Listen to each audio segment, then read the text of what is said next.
Good evening everyone. Good evening everyone. कैसे हैं आप सब? क्लासेस मजे में चल रही हैं? मामला समझ आ गया था? आइए शुरुआत करते हैं। आज है revision class for the negotiable instrument 1881। सबसे पहले what do you mean by the instrument? Sir instrument का मतलब क्या होता है? सर इंस्ट्रूमेंट का मतलब होता है legal paper. Sir legal paper से क्या मतलब है? सर जो लीगल पेपर, इसका मतलब होता है, इसका बातचीत करने का तरीका होता है विच क्रिएट्स एन ओब्लिगेशन और राइट, जो एक अधिकार दे या ओब्लिगेशन क्रिएट करे किसी चीज पे, किसी व्यक्ति पे। हाँ या ना? मतलब which creates obligation and rights, वो उसको लीगल पेपर कहा जाता है। Sir what is the meaning of negotiable? जिसके बेस पे क्या किया जा सकता है? नेगोशिएट किया जा सकता है। मतलब, लेकिन हमने उसका मतलब ये भी समझा हुआ है सर कि इसके बेस पे हम एक्सचेंज करते हैं। मतलब जो एक्सचेंज के लिए, बातचीत करने के, फ्रीली ट्रांसफरेबल के लिए काम आ जाता है। जो एक्सचेंज, जिसके द्वारा हम एक्सचेंज कर सकते हैं, जिसके द्वारा हम लोग पैसे का लेन देन कर सकते हैं। हाँ या ना? Yes sir. इसका मतलब है कि सर इसका एक मतलब और निकलता है, that is the freely transferable. हाँ या ना? तो negotiable instrument is an instrument, मैं लिखवा दूं? Yes sir, negotiable instrument is an instrument which is freely transferable from one party to another party by पहला डिलीवरी और endorsement and delivery. Sir negotiable instrument is an instrument which is freely transferable from one party to another party by delivery या फिर delivery, endorsement and delivery. Right sir, delivery का मतलब समझा दीजिए, endorsement and delivery का मतलब समझा दीजिए। इसका मतलब समझेंगे कुछ देर बाद। अभी के लिए इसको पॉज कर देते हैं। आइए बढ़ते हैं आगे। सर हमारे सिलेबस में कितने नेगोशिएबल इंस्ट्रूमेंट है? सर हमारे सिलेबस में 3 नेगोशिएबल है। पहला बिल ऑफ एक्सचेंज, दूसरा प्रोमिसरी नोट, तीसरा cheque. Promissory note, bill of exchange and cheque. हालांकि कई बार ना एक्ट हुंडी के बारे में भी बात करता है। हुंडी क्या होता है? जो बिल ऑफ एक्सचेंज लिखे गए हैं लोकल लैंग्वेज में, उन्हें हुंडी कहा जाता है। बट हमारे सिलेबस में नहीं है। हुंडी भी कई तरह की होती है, इसलिए हमें उसके बारे में ज्यादा ध्यान नहीं देना है। तो सबसे पहले हमारे टॉपिक का नाम क्या है आज? Promissory note. आइए सर, ये है कौन? ये है चिंटू भैया आ गए हैं। ये है कौन? ये है चिंटी। राइट।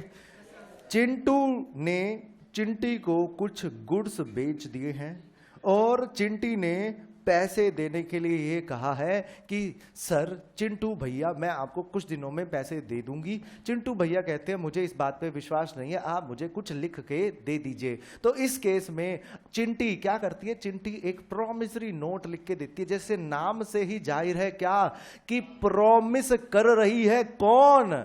चिंटी। किसको? चिंटू को। तो सर सबसे पहले चिंटी के बारे में मैं जानना चाहूंगा। चिंटी यहां किसका रोल निभा रही है? चिंटी मेकर है सर। सर मेकर कौन होता है? Maker is the person who is drawing the instrument या ड्रॉइंग दी प्रॉमिसरी नोट। हाँ या ना? और चिंटू कौन है? चिंटू यहां है payee, who is entitled to receive the money. Maker who is writing the promissory note. Right, मैं पीएन लिख दूं चलेगा ना? Yes sir. Promise payee who is entitled to receive the payment. Right.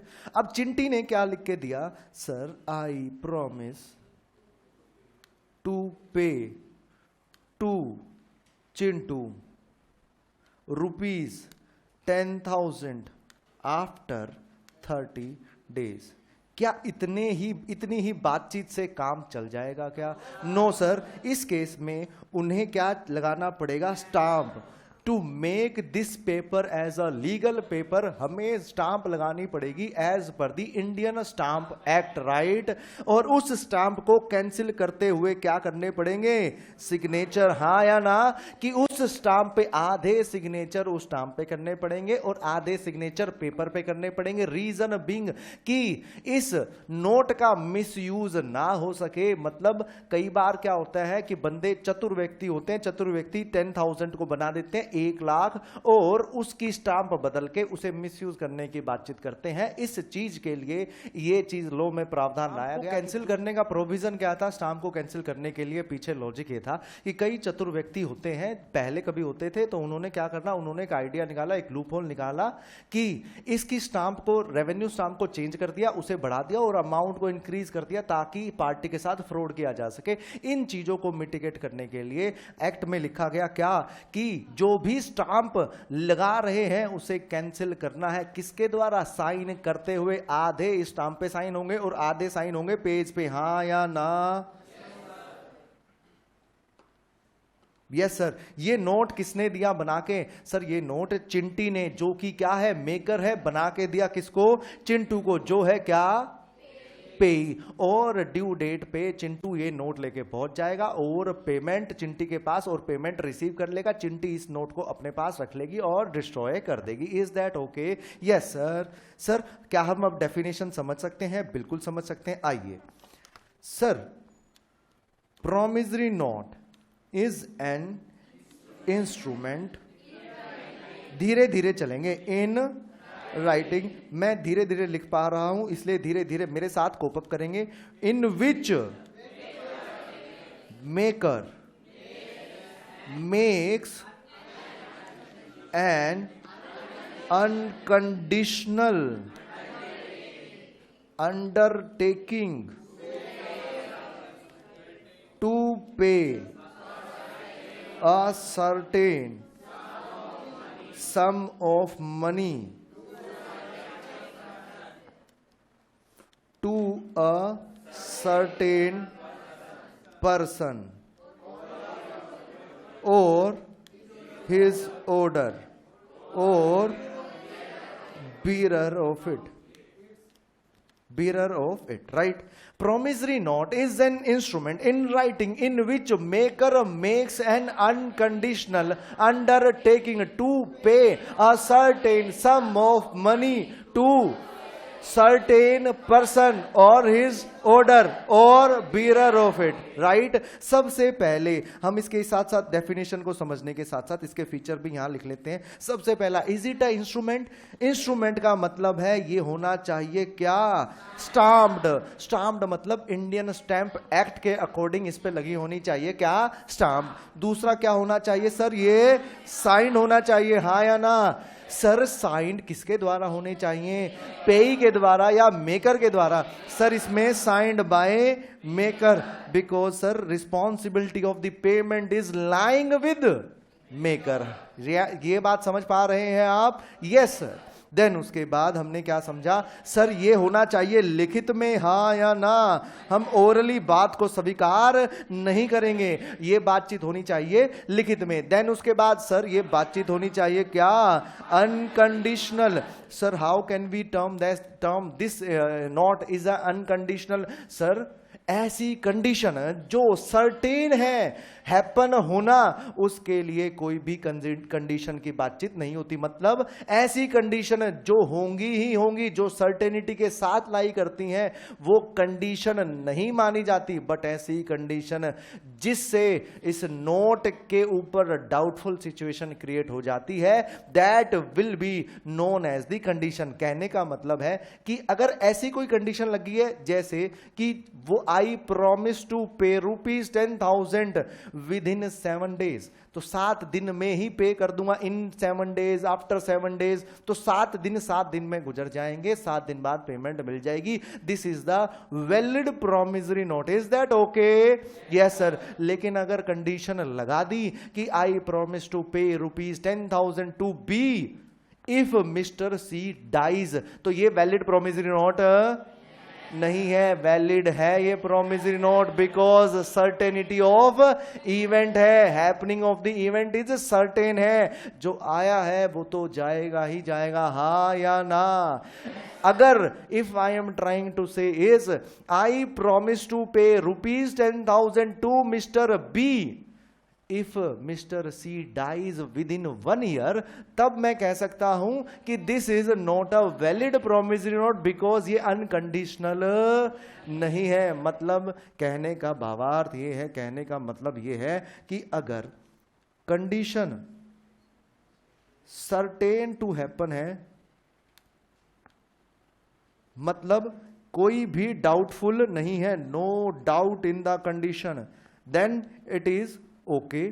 अगर कंडीशन अनसर्टेन है तो ये valid नहीं है, अनसर्टेन टू हैपन, मतलब अगर आपके पास थोड़ा भी डाउट है तो ये वैलिड नहीं है, हाँ या ना। ये बातें समझ आ रही हैं? Yes sir. क्या हम आगे बढ़ सकते हैं? Yes sir. देन उसके बाद हमने पढ़ा अंडरटेकिंग। सर ये अंडरटेकिंग का मतलब क्या होता है? अंडरटेकिंग मतलब प्रॉमिस टू पे, प्रॉमिस होना चाहिए, आप उसे वादा कर रहे हैं, बट इसका मतलब ये भी है सर कि IOU स्लिप्स या acknowledgement slip, acknowledgement slips are not the promissory note, promissory note नहीं होते हैं, हाँ या ना।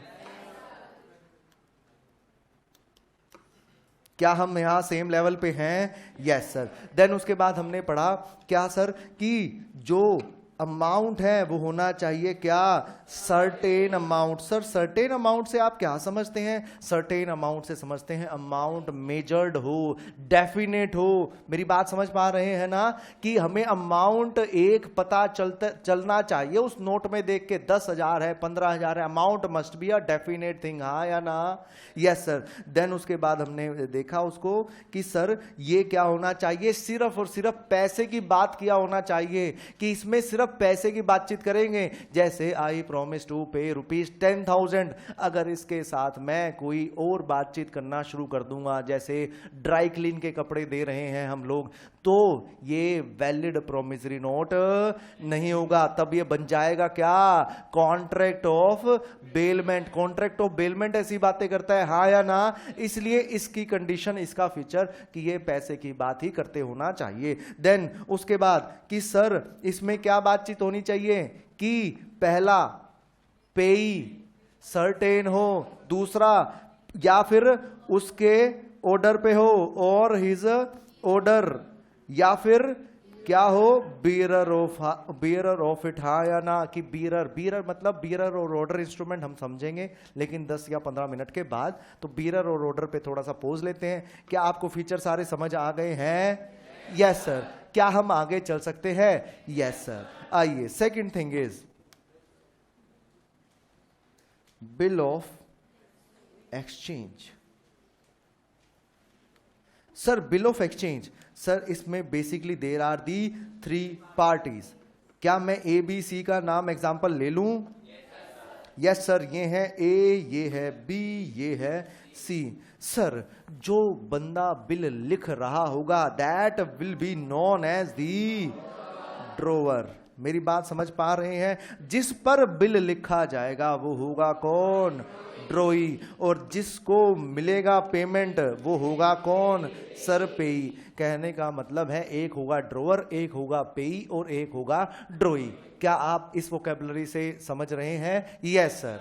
Sir for example mister B को मिस्टर ए से कुछ पैसे लेने थे, तो मिस्टर बी क्या करते हैं? मिस्टर बी ए के पास जाते हैं कि सर आपको मेरे पैसे देने, आप मेरे पैसे दे दीजिए।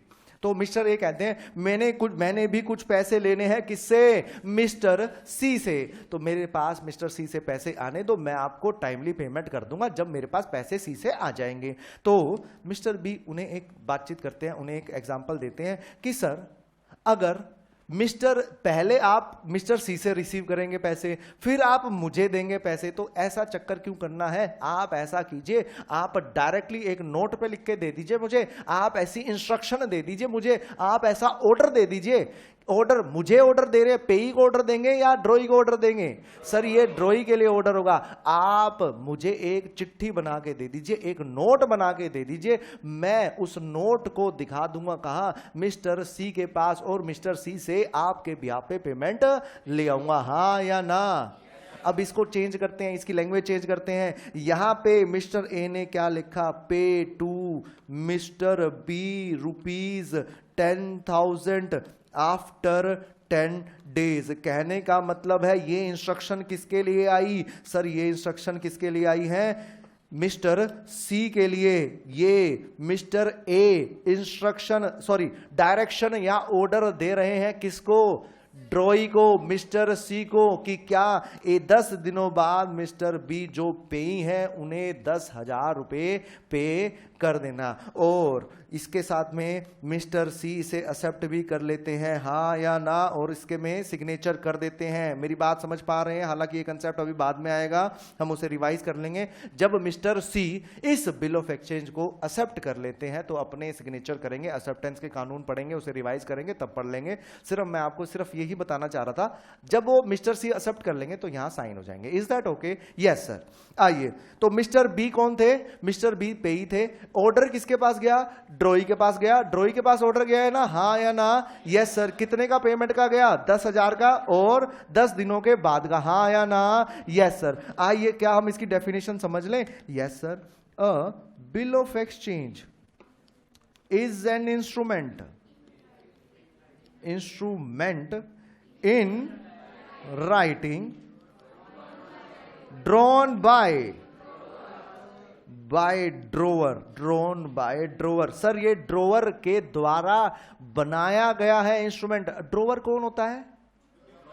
जो बिल को लिख रहा होता है, बिल को बना रहा होता है। सर क्या हम इसके लिए मेकर यूज कर सकते हैं वर्ड? सर मेकर यूज किया जाएगा प्रोमिसरी नोट में, और ड्रोवर वर्ड यूज किया जाएगा बिल ऑफ एक्सचेंज में। हाँ या ना? Yes sir. Drawn by a drawer containing unconditional order या direction to pay a certain sum of money to pay or his order or bearer of it, हाँ या ना? by a certain person।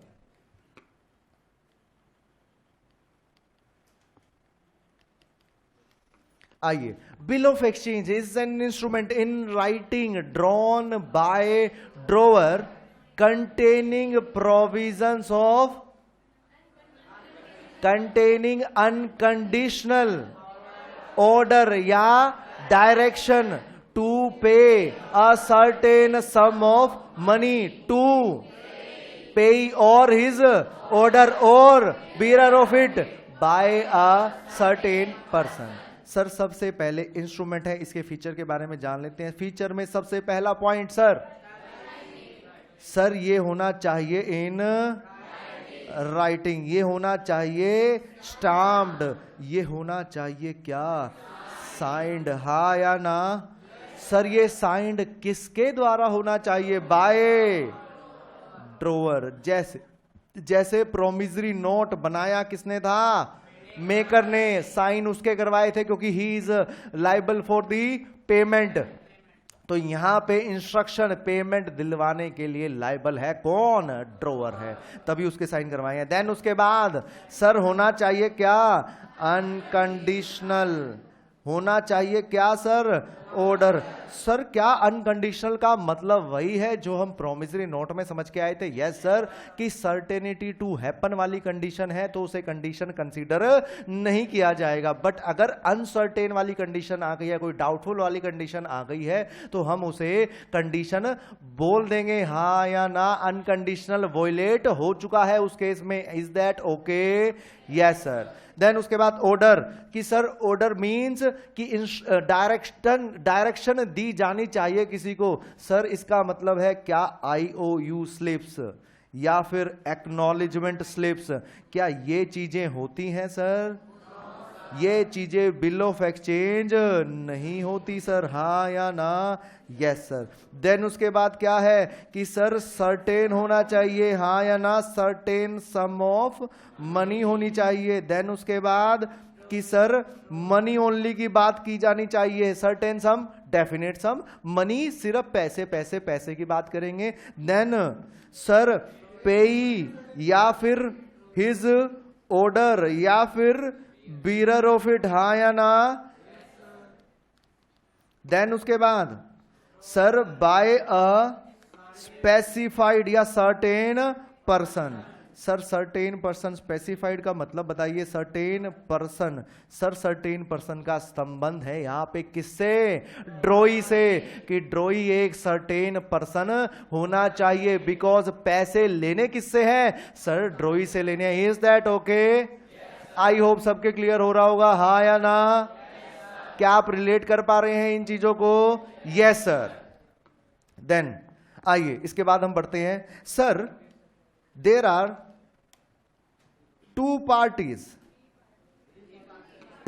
Parties in the promissory note. पहली कौन थी sir? Maker. दूसरी कौन थी sir? Payee. Sir maker is the person who is drawing the, who is writing the promissory note, और payee is the person who is entitled to receive the payment. Is that okay?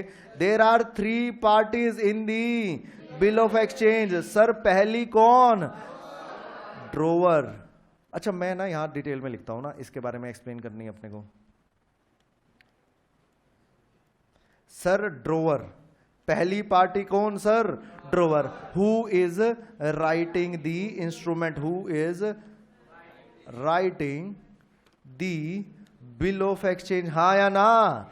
Yes sir. Sir इनकी liability कैसे होती है sir? इनकी liability होती है primary, but conditional या unconditional? Conditional sir, हाँ या ना? याद आ रहा है आप लोगों को? Yes sir. दूसरा इनकी लाइबिलिटी हो सकती है सर सेकेंडरी, क्या होगी? बट कंडीशनल, हाँ या ना? मतलब इनकी लाइबिलिटी प्राइमरी हो सकती है या हो सकती है secondary. Is that okay? Yes sir. Sir conditional से मतलब समझाइए इसका। सर कंडीशनल से मतलब ये है इन केस ड्रॉई ने पेमेंट नहीं किया है तभी इनके पास आएंगे। इन केस अगर ड्रॉई पैसे देने से मना कर देता है तभी हम इनका दरवाजा खटखटाएंगे, हाँ या ना? Yes sir. क्या हम आगे चल सकते हैं? Yes sir. देन ड्रॉई,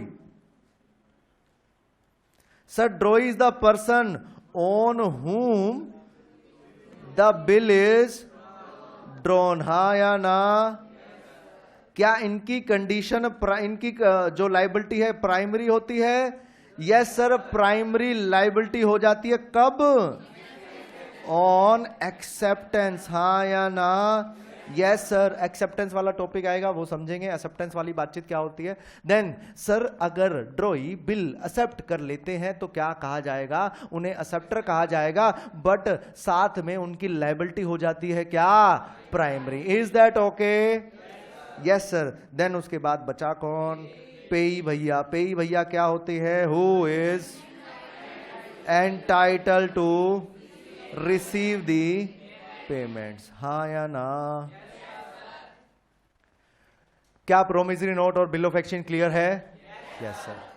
आइए, अच्छा व्हाट इज द डिफरेंस? आपकी नोटबुक में, आपकी बुक में आई होप डिफरेंस भी दिया होगा। Difference between the promissory note and the bill of exchange, वही बात है। सबसे मोटे मोटे पॉइंट क्या है इसके? 5 डिफरेंस होते हैं इसके, 5 डिफरेंस। हालांकि हमने 2 या 3 पॉइंट अभी कवर नहीं किए हैं, मैं डिफरेंस दोबारा आपको रिवील करा दूंगा, मतलब रिवाइज करवा दूंगा, लेकिन जब तक सारी चीजें हो जाती है कवर, देन उसके बाद ये प्रॉमिसरी नोट और बिल ऑफ एक्सचेंज का रिवाइज करवा दूंगा। Is that okay? क्योंकि उसमें बीरर इंस्ट्रूमेंट की भी कुछ बात आएगी, कुछ सेक्शन 31 की भी बात आएगी, तो उस बारे में डिस्कस कर लेंगे डिटेल में, पहले ये चीजें निपटा लेते हैं। आइए थर्ड पार्ट की तरफ बढ़ते हैं। सर चेक, सर चेक, बेटे चेक के बारे में चर्चा कीजिए please. Sir cheque is a, sir bill of exchange, इसमें सभी फीचर हैं कौन से वाले? बिल ऑफ एक्सचेंज वाले, एक्सेप्ट है कुछ features, drawn on specified bank या बैंकर, हां या ना, कि सर एक स्पेसिफाइड बैंक के ऊपर ये ड्रॉ किया जाता है। सर ये बातचीत नहीं समझ आ रही सर, इसके बारे में थोड़ा सा डिटेल में चर्चा कर दीजिए। ये है मिस्टर ए, ये है मिस्टर बी और ये है बैंक। सी को, बी को कुछ पैसे लेने थे ए से, तो ए ने क्या किया, अपने चेक से, अपने चेक बुक से एक चेक काट के और पैसे डिपॉजिट, मतलब पैसे भर के सी को, बी को चेक पकड़ा दिया। अब बी पहुंचते हैं उस चेक को लेके बैंक में। ये चेक किसको इंस्ट्रक्शन, किसको डायरेक्शन दे रहा है? ये चेक रिटर्न डायरेक्शन दे रहा है किसको? बैंक को, कि एक एक खाते से जो ए का पैसा पड़ा हुआ है बैंक में से, उसमें से कुछ अमाउंट निकाल के, जो चेक में मेंशन की गई है चेक में अमाउंट, उतना पैसा निकाल के दे दो किसको? बी को, हां या ना? Yes sir, that's why we are saying it कि it is drawn on the specified banker. Note to be, not expressed to be, expressed to be payable otherwise than on demand। कहने का मतलब है which is always to be payable on demand। मैं दूसरा मतलब भी लिख दूं इसका, yes sir, which is always to be payable on demand। क्या ये बातें समझ आ रही हैं? यस सर, कि चेक के केस में हमेशा डिमांड पे ही चेक पे किया जाएगा। हालांकि सर आपने तो डिमांड का मतलब समझाया, बेटे 2 मिनट 5 मिनट रुको, डिमांड का मतलब भी समझेंगे, टाइम इंस्ट्रूमेंट का मतलब भी समझेंगे। अभी सिर्फ ये समझो कि चेक ये हमेशा डिमांड इंस्ट्रूमेंट होता है। Sir what is the validity of cheque? Sir validity होती है कितनी? सर 3 months, हां या ना? Yes sir. सर उसके बाद it can be crossed. Sir cross किया जा सकता है। सर क्रॉस इसलिए किया जा सकता है ताकि ये जो पेमेंट है ये अकाउंट में ट्रांसफर हो जाए, सीधा काउंटर पे पेमेंट ना मिले। When a cheque is crossed it means कि काउंटर पे पेमेंट इस पे नहीं मिलेगी, ये किसी अकाउंट में ही ट्रांसफर हो जाएगी। हाँ या ना? Yes sir. और मजे की बात, ये इसमें क्रॉसिंग भी 2 तरह से हो सकती है, एक होती है जनरल, एक होती है स्पेसिफिक। जनरल होती है जब हम 2 लाइनें लगा देते हैं उस चेक पे, पैरेलल लाइनें 2 लगा देते हैं, that it is termed as the general crossing. और स्पेसिफिक क्रॉसिंग, उन लाइनों के बीच में बैंक का नाम लिख देते हैं, तो it is termed as the specific crossing. क्या समझ आ रहा है? Yes sir. आइए देन उसके बाद ऑलवेज डिमांड इंस्ट्रूमेंट। अच्छा, cheque need not to be stamped, हां या ना? इस चेक को स्टाम्प नहीं किया जाएगा। सर स्टाम्प क्यों नहीं किया जाएगा? Because it is itself a legal paper. ये खुद ही अपने आप में एक लीगल पेपर है, इसे किसी भी स्टाम्प की आवश्यकता नहीं है। अभी तक जो जहां भी हम स्टाम्प की बातचीत समझ के आए हैं, that is the stamp, revenue stamp as per the Indian stamp act. अब सर इंडियन स्टाम्प एक्ट के अकॉर्डिंग थोड़ा सा बता दीजिए बेटे, इंडियन स्टाम्प एक्ट के अकॉर्डिंग जो भी रेवेन्यू स्टाम्प की जो दरें होती हैं, जो रेट्स होते हैं, वो ना होते हैं स्लैब रेट्स के हिसाब से। सर स्लैब रेट के हिसाब से कैसे सर? कि 0 से 10,000 तक की वैल्यू का कोई नेगोशिएबल इंस्ट्रूमेंट रख रहे हैं, लिख रहे हैं, तो फॉर एग्जांपल 10 रुपए की स्टांप लगानी है। 10,000 से 20,000 या 50,000 तक की वैल्यू का कोई नेगोशिएबल इंस्ट्रूमेंट लिख रहे हैं। सर वैल्यू का मतलब जो अमाउंट मेंशन है उसमें, नेगोशिएबल इंस्ट्रूमेंट जिस अमाउंट की बात कर रहा है उस अमाउंट के हिसाब से स्टांप फिक्स की जाएगी। मेरी बात समझ आ रही है? यस सर, हाँ या ना? तो ये स्लैब रेट के हिसाब से स्टांप लगती है इसमें, और जब भी इसको वैलिड करार देना होता है उस स्टांप वैल्यू के अकॉर्डिंग, सॉरी उस अमाउंट के अकॉर्डिंग ही स्टांप लगाना अनिवार्य है, आवश्यक है, जरूरी है। Is that okay? Yes sir, हाँ या ना? अच्छा, चेक में कितनी पार्टियां होती हैं? Sir there are the 3 parties in the cheque itself. पहला ड्रोवर, दूसरा ड्रोई, तीसरा पेई। सर ड्रोवर जो चेक को लिख रहा है, ड्रोई जिस बैंक के ऊपर चेक लिखा गया है, और पेई जिस को पेमेंट मिलेगा, who is entitle to receive the payment. क्या आप सब ओके रिपोर्ट हैं? Yes sir. क्या हम आगे चल सकते हैं? Yes sir. Sir now we are moving towards the types of negotiable instrument. Sir पहला part, on the basis of payee. On the basis of payee. Sir payee कौन था? Payee is the person who is entitled to receive the payment. Sir there can B 2 types. पहला order instrument, दूसरा bearer instrument. Is that okay? Sir order instrument कौन सा instrument होता है? In which the name of पेई is, name of पेई is mentioned. Sir दूसरा क्या होता है? सर बीरर, जिसमें पेई name of the payee is not mentioned, name of पेई इज नॉट मेंशन्ड। सर दूसरा option for the bearer instrument, which is expressed to be payable to bearer. Then third one is in which last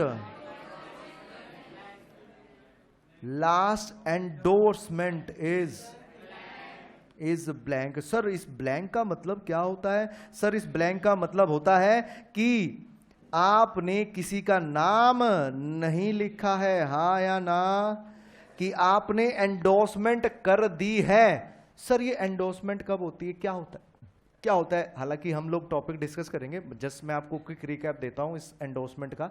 for example आपके पास एक bill of exchange पड़ा है, you are the पेई, और आप इसके base पे सामने वाले से कुछ गुड्स ले लेते हैं और सामने वाले को ट्रांसफर कर देते हैं।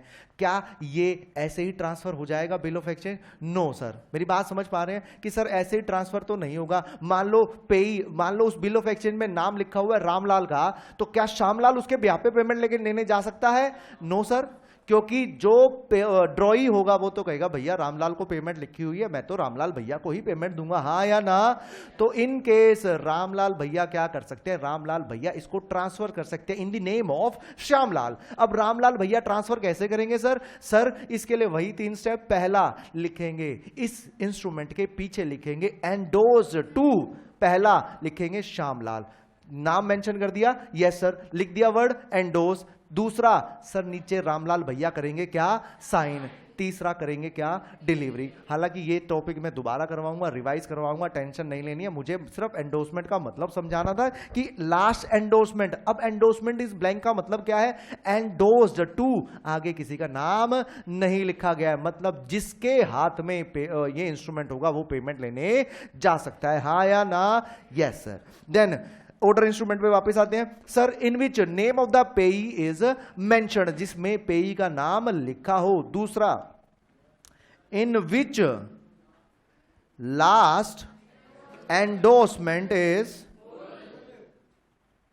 फुल। सर फुल का मतलब क्या है बेटे? फुल का मतलब यह है कि लास्ट एंडोर्समेंट में नाम भरा हुआ है, नाम लिखा हुआ है, खाली स्पेस नहीं है, मतलब नाम का स्पेस खाली नहीं है, नाम आया हुआ है पार्टी का। Is that okay? पक्की बात है। आइए sir on the basis of time, दूसरा सर टाइप ही समझ रहे हैं ना हम? Yes sir, on the basis of time there can be two type of instrument. The very first is time instrument, हाँ या ना? The second is demand instrument, हाँ या ना? सर डिमांड इंस्ट्रूमेंट कौन सा इंस्ट्रूमेंट होता है? Which is in which no time for payment, in which no time for payment is mentioned. बेटे नो मैंने लिखा हुआ है, देखो, इन विच नो टाइम, कोई भी टाइम मेंशन नहीं लिखा हुआ है. या फिर मैं इसको कह सकता हूं in which time for payment is not mention, मतलब कोई भी टाइम लिखा नहीं हुआ है. In which time for payment is mentioned, हाँ या ना? या फिर in which event for the payment is mentioned. और डिमांड में in which no event has been mentioned for the payment. Sir मतलब समझ नहीं आ रहा इसका, आप बताइए तुरंत. बेटे जब भी ऐसा लिखा हो I promise to pay ₹10,000 to be after 10 days, तो क्या 10 दिनों का टाइम लिखा गया है? Yes sir. कौन सा इंस्ट्रूमेंट है? टाइम इंस्ट्रूमेंट है, हाँ या ना? Example, I promise to pay ₹10,000 to B after 10 days. ये 10 दिन क्या दिखा रहा है? ये 10 दिन दिखा रहा है. It is a time instrument, हाँ या ना? सर इसमें हम अब इन एग्जांपल्स में जो भी हम बात कर रहे हैं, आप मानेंगे कि स्टाम्प भी लगी हुई है और साइंड भी है. Is that okay? कोई मेरे से ये क्वेरी ना पूछे कि सर इनवैलिड है क्योंकि स्टाम्प नहीं लगी हुई है, साइन नहीं है. Is that okay?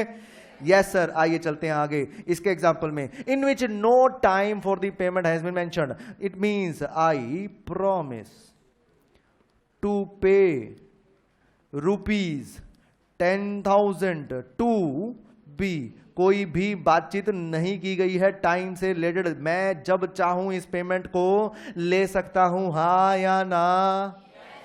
पक्की बात है? यहां तक मामला फिट है? चलिए, हमने 2 टाइप के इंस्ट्रूमेंट देख लिए हैं. पहला पेई के बेस पे, दूसरा टाइम के बेस पे, तीसरा सर लोकेशन के बेस पे, हाँ या ना?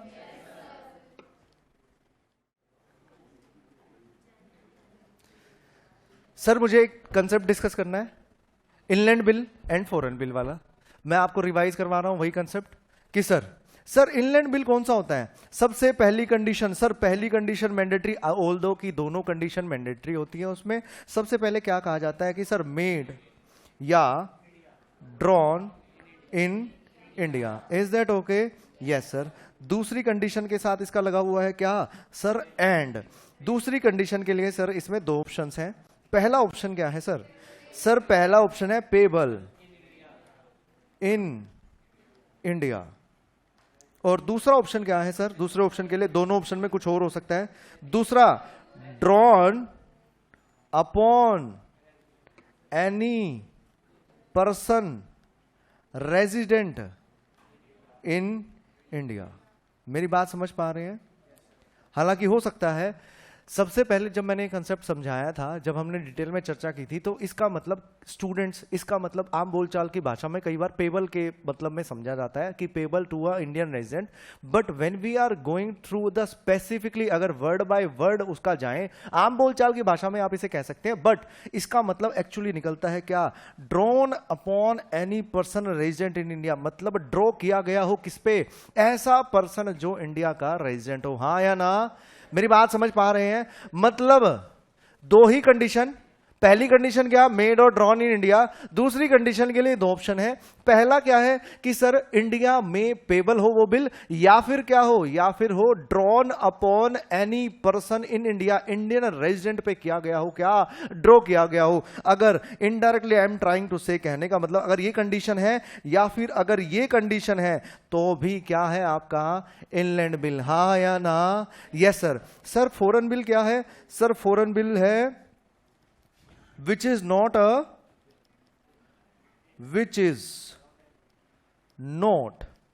an inland bill. Is that okay? Sir जो बिल इनलैंड बिल नहीं है उसे कहा जाता है क्या, फॉरेन बिल। और इनलैंड बिल के लिए दो ही कंडीशन है, मैंडेटरी कंडीशन, पहला या तो ड्रॉ हुआ हो, मेड हुआ हो, कहा इंडिया में, और दूसरी कंडीशन के लिए दो ऑप्शन है। पहला ऑप्शन क्या है कि पेबल हो, कहा इंडिया में। दूसरा ऑप्शन क्या है, drawn upon any person in India, कि इंडिया के पर्सन पे ड्रॉ किया गया हो। The actual wording is this. मेरे आई होप कि आप लोगों को क्लियर हो गया होगा, ये समझ आ गया होगा। मेरी बात समझ पा रहे हैं? यस सर, हाँ या ना? Yes sir.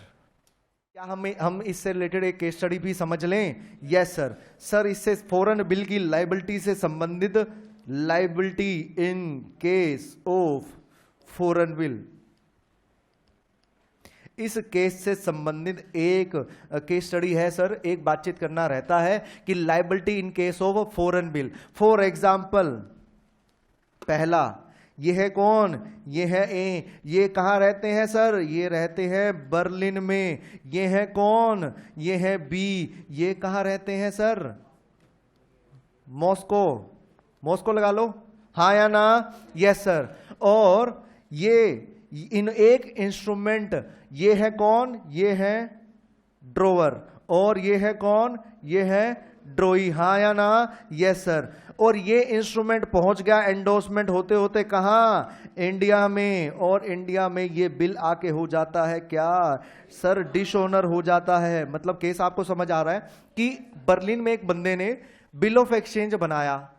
सर जब बर्लिन में बिल ऑफ एक्सचेंज बन रहा है या बर्लिन में कोई नेगोशिएबल इंस्ट्रूमेंट बन रहा है तो इसका मतलब है पहली कंडीशन ही सेटिस्फाई नहीं हुई है। अगर वो इंडिया में बन रहा होता तभी सेकंड कंडीशन चेक करनी होती हमें इनलैंड इंस्ट्रूमेंट के लिए। इसका मतलब इटसेल्फ ये इंस्ट्रूमेंट है क्या, फॉरेन इंस्ट्रूमेंट है। Is that okay? Yes sir. अब ये इंस्ट्रूमेंट ड्रोवर कौन है, मिस्टर ए है जो बर्लिन में रहते हैं, और बी कौन है, ड्रोई है जो मॉस्को में रहते हैं। अब ये बिल एंडोर्समेंट होते होते पहुंच गया है कहां, इंडिया में। अब इंडिया में इसके अगेंस्ट बातचीत चल रही है कि इसके अगेंस्ट केस की बातचीत चल रही है। अगर मिस्टर बी को लायबल किया जा रहा है इंडिया में तो इंटरेस्ट रेट कौन सी कंट्री का लगेगा, इंटरेस्ट रेट लगेगा sir where bill is payable.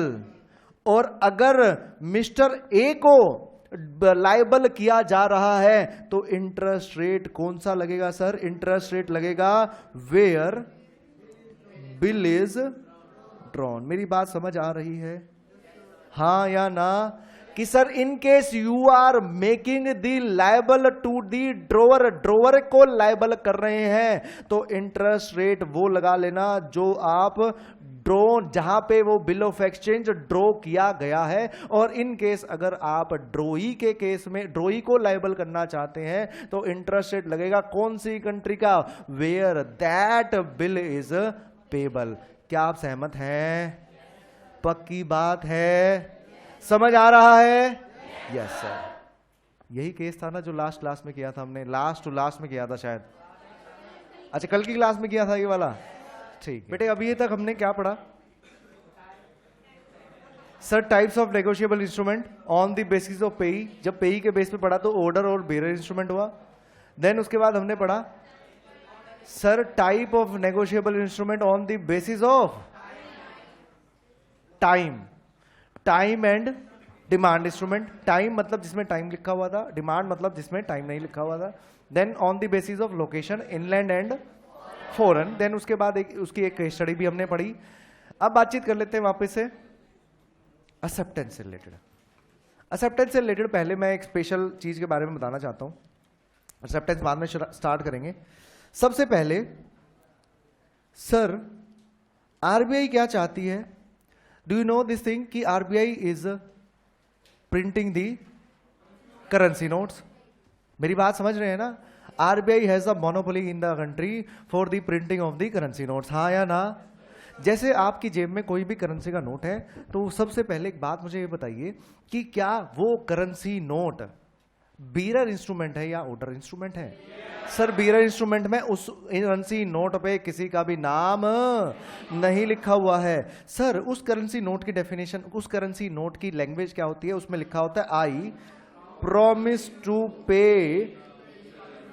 To bearer.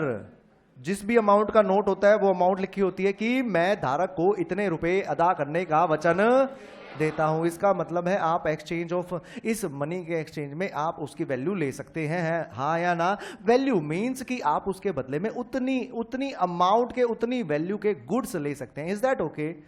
हाँ या ना? Is it a promissory note? Sir because ये प्रोमिसरी नोट नहीं है, इसे प्रोमिसरी नोट की डेफिनेशन से निकाल दिया गया है। सर कहता है, प्रोमिसरी नोट की डेफिनेशन कहता है करेंसी नोट या फिर बैंक नोट, ये दोनों ही प्रोमिसरी नोट नहीं है। Is that okay?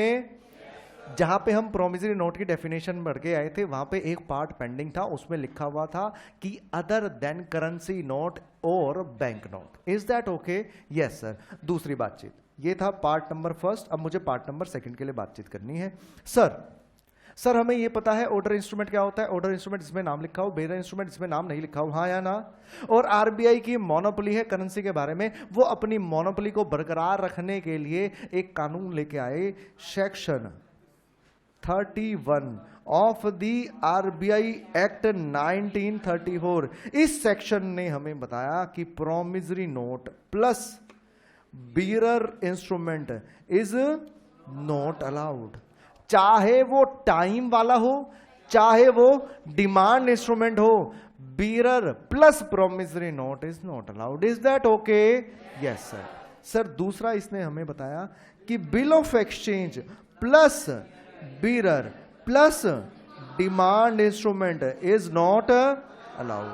कि सर प्रोविजनल नोट तो सिर्फ बीरर के साथ है, कि चाहे बीरर के बाद डिमांड हो या फिर टाइम वाला इंस्ट्रूमेंट हो, नॉट अलाउड है as per section 31। But bill of exchange के केस में इसका स्कोप थोड़ा सा नैरो हो जाता है। वो क्या कहता है? कहता है bill of exchange plus bearer instrument plus demand instrument, अगर ये तीनों कंडीशन एक ही इंस्ट्रूमेंट में सेटिस्फाई हो रही हैं, उस इंस्ट्रूमेंट को वैलिड करार नहीं दिया जाएगा। Nobody can issue this type of instrument except the two. वो दो है कौन? पहला है आरबीआई, दूसरा है सीजी। सर सीजी बोले तो सेंट्रल गवर्नमेंट, हाँ या ना? Yes sir. सर एक हमारी क्वेरी है, सर क्या चेक प्लस बीरर हो सकता है क्या sir? Yes sir, cheque plus a bearer instrument itself allowed है, हाँ या ना? सर चेक तो टाइम डिमांड इंस्ट्रूमेंट था, टाइम इंस्ट्रूमेंट तो नहीं था। मेरी बात याद आ रही है? Yes sir. चेक के केस में भले ही आपको 3 महीने की वैलिडिटी दी गई है, उस वैलिडिटी का मतलब ये नहीं है कि 3 महीने बाद पैसे मिलेंगे। मेरी बात समझ पा रहे हैं? यस सर, बेशक 3 महीने की वैलिडिटी दी गई है, उस वैलिडिटी के दौरान आप उस चेक को प्रेजेंट कर सकते हैं। जिस दिन चेक प्रेजेंट किया, या तो सेम डे या फिर नेक्स्ट डे पेमेंट आपके हाथ में हो जाएगी, आपके अकाउंट में मिल जाएगी। अगर चेक किसी दूसरे बैंक का होता है तो जनरली 1 या 2 दिन लग सकते हैं क्लियरेंस में, बट अगर सेम बैंक का है तो शाम तक पेमेंट आपके खाते में आ जाती है या फिर ओवर द काउंटर पेमेंट मिल जाती है। मेरी बात समझ पा रहे हैं? तो चेक के केस में हमेशा होगा क्या sir? It is always a demand instrument, हाँ या ना? But cheque plus bearer is allowed. Sir ऐसा भेदभाव क्यों? बेटे चेक इशू करता है कौन?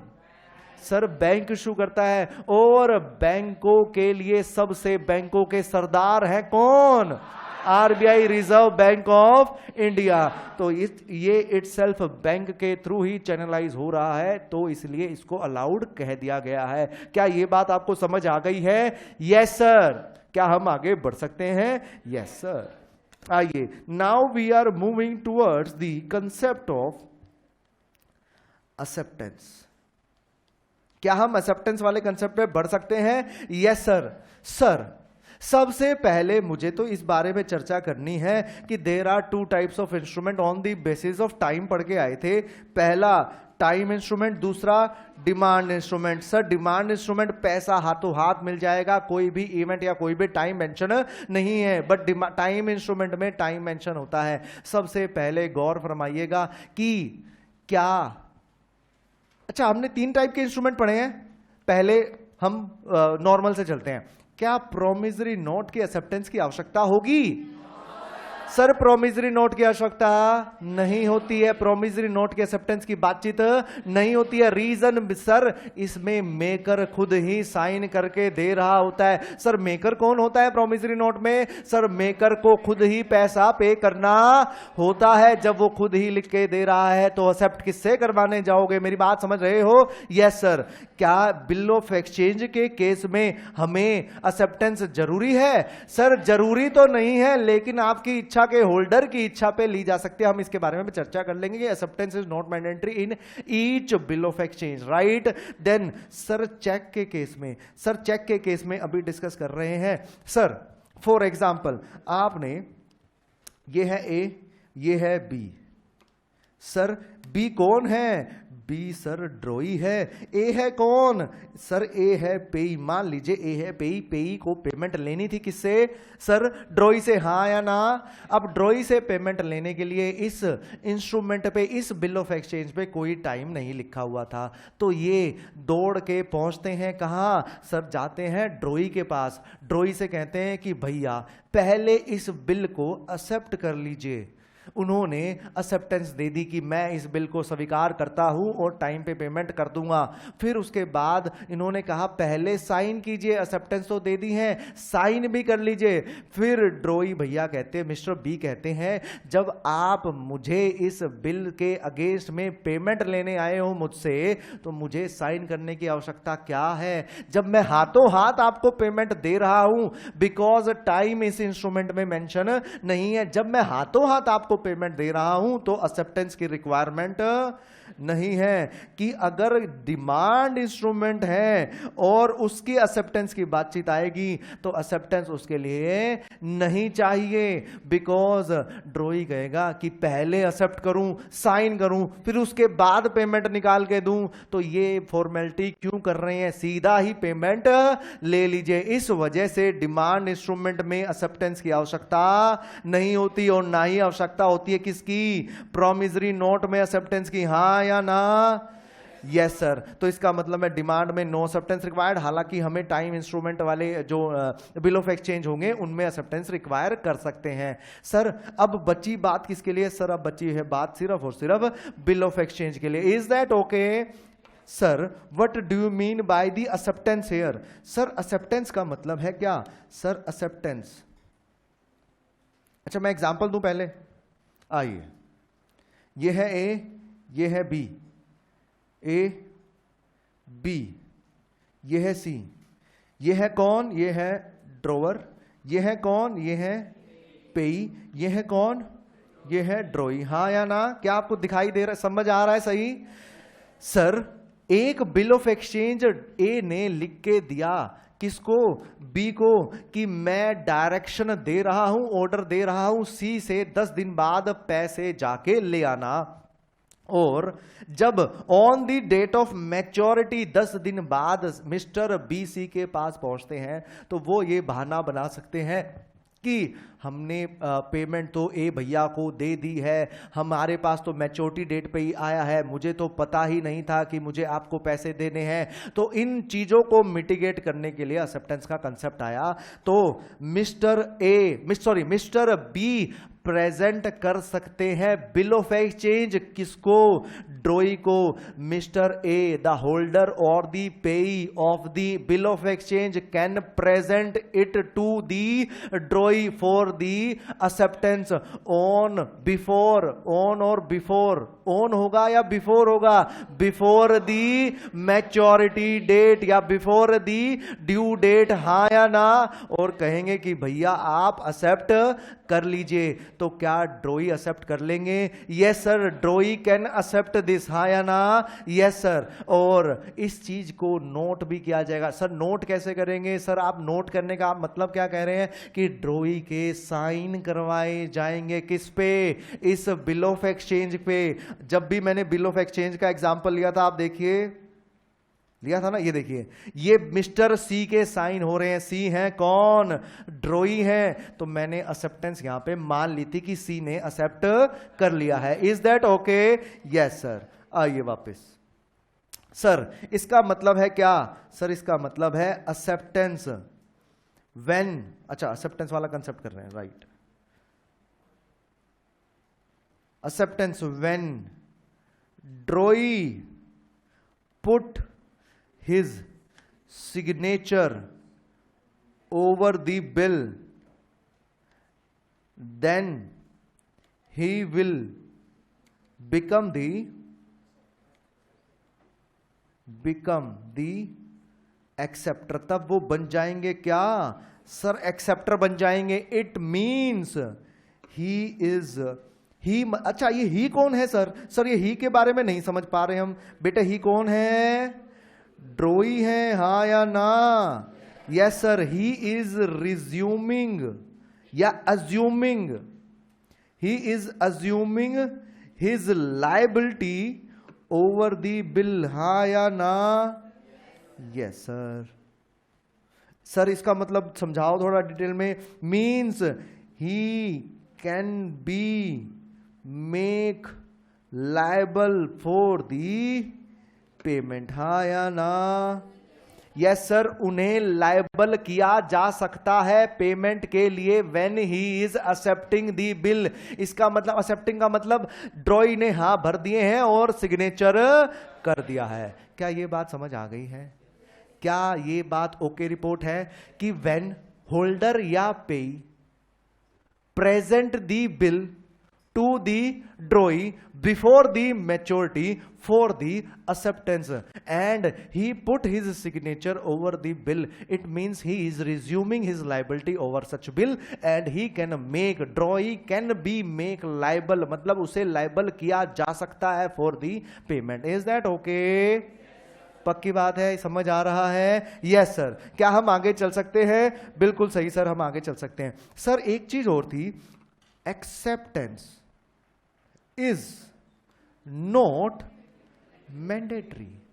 सर ये बातचीत का मतलब बताइए। सर एक्सेप्टेंस मैंडेटरी नहीं है, नीचे इसके मैंने लिखवाया था एक्सेप्ट इन सर्टेन केसेस, की कुछ केसेस में छोड़ के एक्सेप्टेंस मैंडेटरी नहीं है। फॉर एग्जाम्पल मिस्टर ए ने एक बिल लिख दिया किसके ऊपर? बी के ऊपर, और वो पेई के पास पहुंच गया, मिस्टर सी पेई है, तो इस बिल में लिखा है कि आफ्टर 2 महीने 3 महीने पेमेंट मिल जानी चाहिए मिस्टर सी को।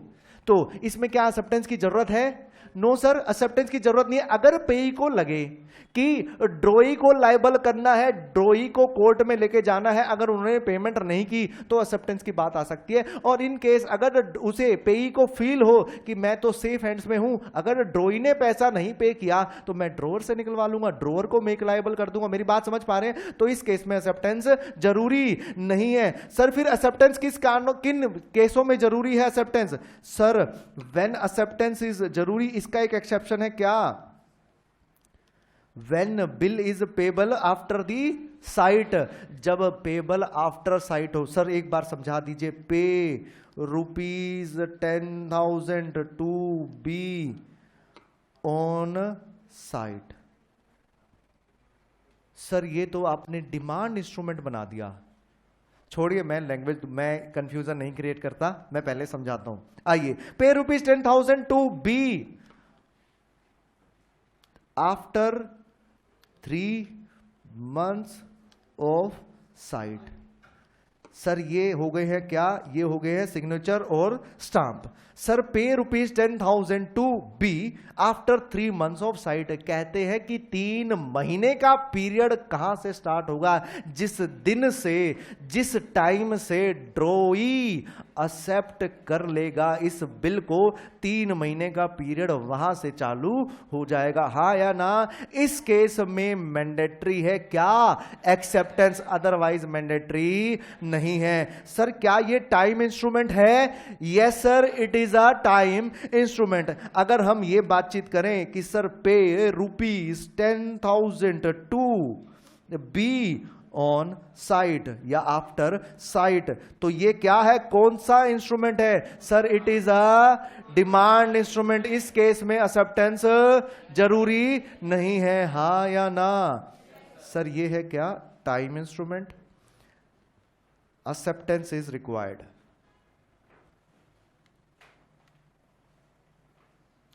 ये है क्या सर? ये है demand instrument, no acceptance is required. क्या आपको ये बातें क्लियर हैं? Yes sir. आइए चलते हैं आगे। Sir acceptance can be of 2 types. Sir एक है क्या, जनरल, एक है क्या, क्वालिफाइड या कंडीशनल। हाँ या ना? सर जनरल एक्सेप्टेंस क्या होती है? सर जनरल एक्सेप्टेंस होती है जो उनको ऑर्डर दिया जा रहा है एज इट इज ऑर्डर मान लिया गया है, तो उसे कहेंगे क्या, जनरल एक्सेप्टेंस। लेकिन जब ड्रोई अपनी condition, drawee put his conditions, his conditions for the acceptance,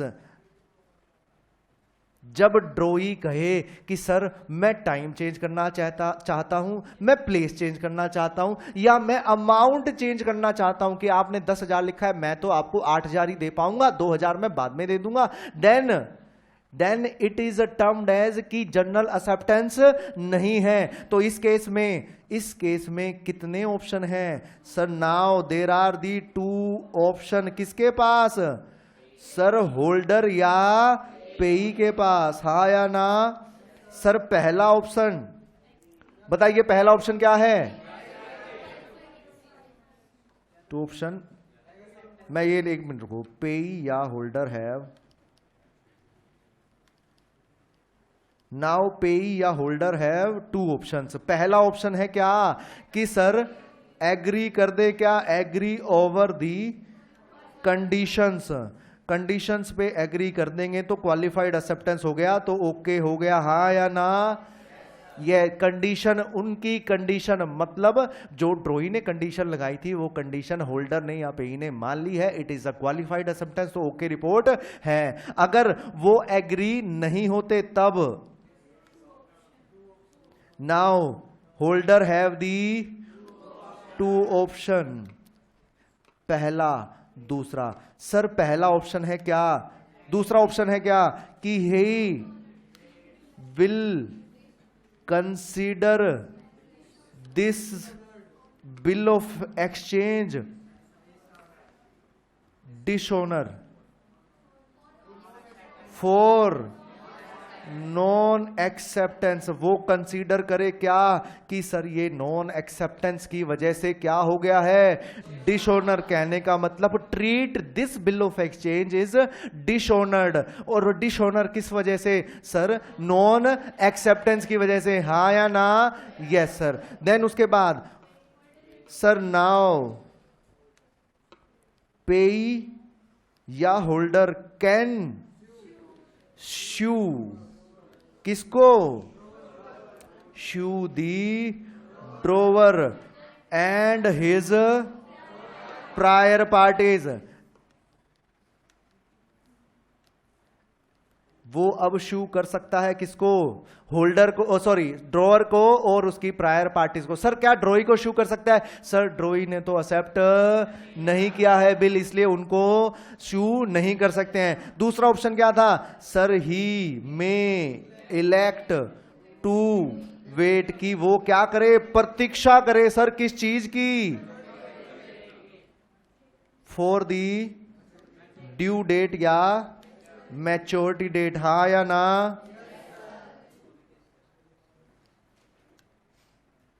अब ड्यू डेट मैच्योरिटी डेट पे दो चीजें हो सकती हैं sir, payment, if the payment by the drawee is made on due date then okay, okay ना। और अगर payment not made by the drawee तो ये क्या कंसीडर होगा, treat this bill as dishonoured for non payment. Now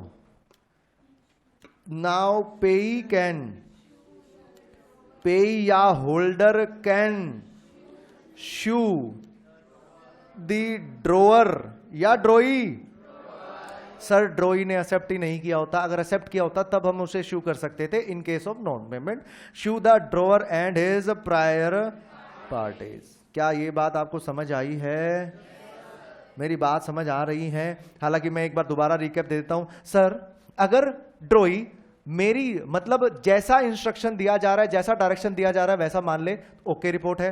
अगर उनके पास वो अपनी कंडीशन लगाना शुरू कर दे कि सर डेट के लिए, टाइम के लिए, प्लेस के लिए, तो नाउ होल्डर या पेई हैव दी टू ऑप्शन। पहला ऑप्शन क्या है कि सर वो क्या करें, वो या तो एग्री हो जाए, दूसरा ऑप्शन या एग्री नहीं हो। जब एग्री हो जाएंगे तो कंडीशनल एक्सेप्टेंस आ चुकी है, कोई दिक्कत नहीं है। और एग्री नहीं हो पा रहे हैं, now again he have the two option. वो दो ऑप्शन क्या है सर? पहला ऑप्शन कि सर वो क्या कर सकते हैं, क्या कर सकते हैं सर, वो ट्रीट कर सकते हैं इस बिल को dishonour for the purpose of non acceptance of bill, और शू कर सकते हैं ड्रॉवर को।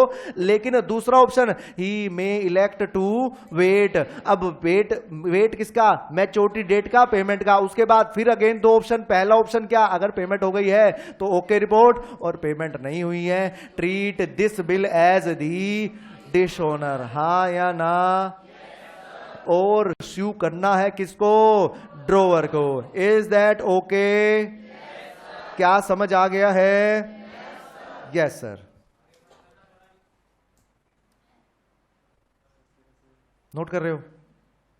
करो भाई, जल्दी करो। वैसे नोट करने लायक तो था नहीं हमारा बेटे, नोट करने वाली बातचीत तो थी नहीं ना आज। नोट तो सब किया हुआ है हमने।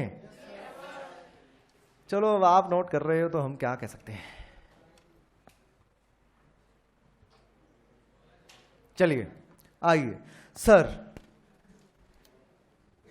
Sir now we are moving towards the holder and holder in due course. Sir holder कौन होता है? Sir in whose possession the negotiable instrument is, मतलब जिसके कब्जे में हो क्या? Negotiable instrument. And who is entitled to receive the payment, हाँ या ना। सर दो ही कंडीशन है, जिसके पोजेशन में हो क्या?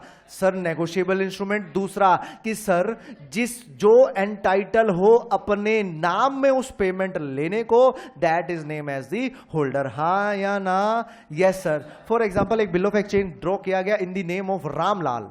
रामलाल के नाम से ये बिल ऑफ एक्सचेंज ड्रॉ किया गया है। रामलाल है कौन? सर पेई है। तो पेमेंट लेके जा सकता है कौन? रामलाल भैया, हाँ या ना। सर पेमेंट मिलेगी किसको? रामलाल को। ये बिल ऑफ एक्सचेंज रामलाल से गुम जाता है, रामलाल से गुम हो जाता है और मिल जाता है ये बिल ऑफ एक्सचेंज किसको? मान लो श्यामलाल को। तो क्या श्यामलाल होल्डर कहलाएंगे? नो सर, श्यामलाल होल्डर कहना नहीं सकते हैं क्योंकि दोनों कंडीशन सेटिस्फाई नहीं है। उनके भले ही पोजेशन में हो बट क्या वो एंटाइटल है पेमेंट लेने के? No sir. अगर श्यामलाल ने वो बिल चोरी कर लिया जो रामलाल के नाम लिखा हुआ था, जिसमें पेई रामलाल थे, तो क्या वो होल्डर हो जाएंगे? इस केस में भी वो होल्डर नहीं हो जाएंगे। Is that okay? Yes, sir.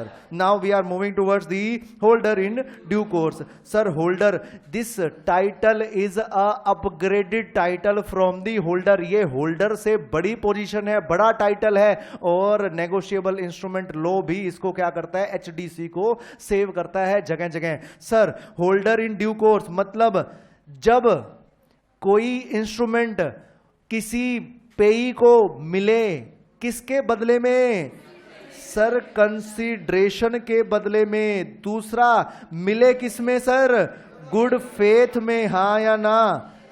जब कोई भी नेगोशिएबल इंस्ट्रूमेंट होल्डर को या पेई को मिले कंसीडरेशन के बदले में। सर, कंसीडरेशन का मतलब गुड्स सर्विस, गुड्स को बेचने पे या सर्विसेज को देने पे, हां या ना? दूसरा, मिले गुड फेथ में मतलब बोना फाइडी, हां या ना? और मिले बिफोर दी ड्यू डेट, हां या ना? Then it will be termed as the holder in due course. It is a better title than the holder. क्या आप सहमत हैं? पक्की बात है? ये नोट करना चाहते हो? नो सर, हमने ऑलरेडी नोट किया हुआ। आइए draw in case of need. बेटे, कोशिश करने वालों की हार नहीं होती।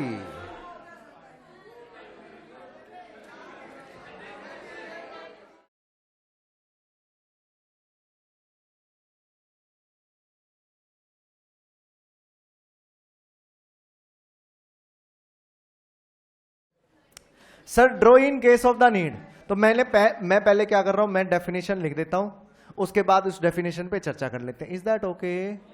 Yes sir. सर, व्हेन, अच्छा sir, draw in case of need किस केस में होगा? क्या प्रोमिसरी नोट के केस में draw in case of need होगा? No sir. क्या चेक के केस में draw in case of need होगा? No sir. हम ये केस किस में होगा? सिर्फ और सिर्फ बिल ऑफ एक्सचेंज के केस में।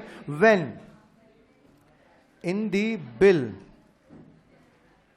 or in any endorsement the name of person is given in addition to the drawee to be resorted to in case of need, such person will be known as drawee in case of need.